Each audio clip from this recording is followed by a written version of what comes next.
Fortnite X Marvel Zero War Issue 2 is here, which means now it's time for a breakdown. And yes, in the last issue I got the release date wrong, but now we're here with triple the amount of notes, so whether the video length varies or not, we will have to see. And I think this issue is a lot better than the first one. Let's begin.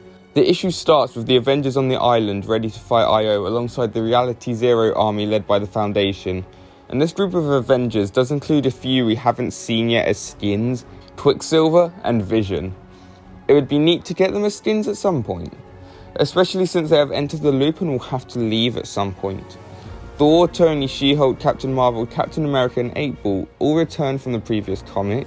Stark says Avengers Assemble, which is something he never gets to say in the films. The Foundation gets annoyed at Stark for giving orders, saying he's the leader on the island. And Tony rightfully points out he's led the Loopers before back in Chapter 2 Season 4 during the Galactus event, where we won with his lead. But the Foundation says he has been fighting IO for centuries. So how old is the Foundation and the other members of the Seven? Do they age extremely slow or just look extremely good for their age? It's certainly interesting. Captain Marvel rightfully points out the pair's egos clashing, which is hilarious. And she decides to focus on the objective while the leaders continue to squabble. While the fighting continues, the Foundation and Iron Man complement each other's armor, and I actually love these two characters crossing like this. They are literally the same person, personality-wise. Tony suggests they share command. He leads the Avengers and Foundation leads the island forces, though he insists they be called Reality Zero. As they agree, explosions are going off in the background and Captain Marvel flies out piloting an IO ship. As he leaves, Stark says he's only allowed to say Avengers Assemble, and the Foundation has to try really hard to hide his non-existent disappointment. They needed the ship to be able to get to the Ice Moon, where the Paradigm flew the mech after the Season 9 live event. However, the ship won't help them survive the Ice Moon's cold atmosphere, which is why Storm and Thor must go with them. Captain Marvel takes charge of the forces on the island and says Avengers Assemble. Foundation makes a comment about Tony saying only he's allowed to say it, and Stark responds saying he's afraid of Captain Marvel, which is now my new favourite piece of knowledge. Tony hopes the scientist's name isn't ironic and that he can repair the ship. The scientist says he can, and they presume that the Paradigm is dead, and he says her armor's database could provide useful. We of course know that she is not, as these comics fill in gaps between the start of Chapter 3 to the Collision Live event at the end of Season 2. I'd say we are still in Season 1 territory, as the Imagined has voiced quests in Season 2, but she's currently not in the reality. The scientists can't get it fully working without the Imagined's team consisting of Jonesy, Spidey and Wolverine. If that mission is not a success, they fail.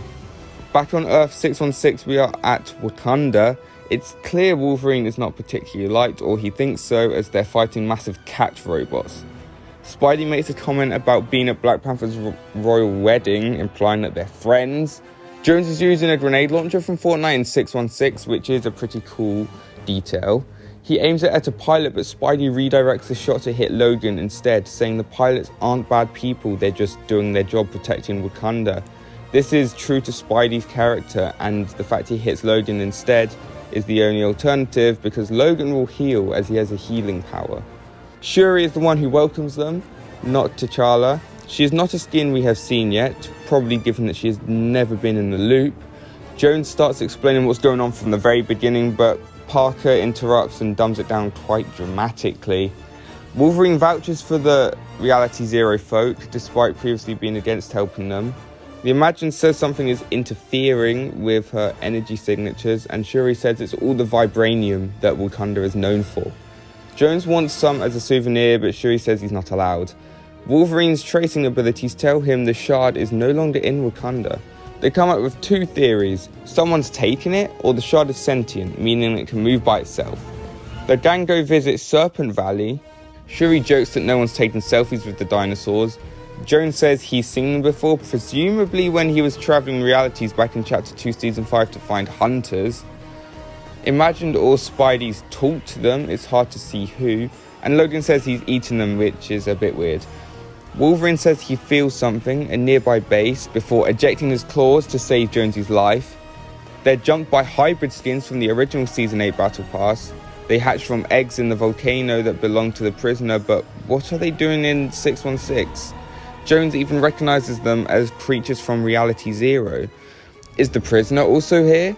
How did they get here? The only way to leave the island is through the 0 point in Io's bridge. One hybrid tries to run. The Imagine suggests they follow, and Spidey leads the charge. But his Spidey sense goes off too late as he is taught in a bomb explosion that no one else is hurting. Logan says the 0 point fragment is with a human/dinosaur-like being. Spidey comments saying it sounds like an old sparring partner of his, dead Ron. And Jones points out that name is absolutely ridiculous and he works with people named Peely. Wolverine tells them they are off to Savage Land, a prehistoric land hidden in Antarctica, and supposedly makes a brief appearance in Multiverse of Madness when Doctor Strange and America Chavez are crashing through universes. Back in Reality Zero, the space team approach the Ice Moon. Thor and Storm lessen the cold a bit. Storm asks Stark if he can land the ship, and Stark's ego of course replies, "Of course I can, I'm Tony Stark." The Foundation doesn't help by saying if Tony crashes the ship, it's the atmosphere's fault. They find the mech with its missing arm, of course, since it's on the map after the monster pulled it off during the event. They find the Paradigm alive and not dressed as Singularity. This means it must be towards the end of Season 1, as the scientists did get in touch with the Paradigm a couple of times throughout the first season. She even pinged back, meaning she was conscious. But here, she's alive but out cold because of the cold nature of the moon, no pun intended. Meaning the comics are sometime after her last ping to the scientist. So what's the future of this story?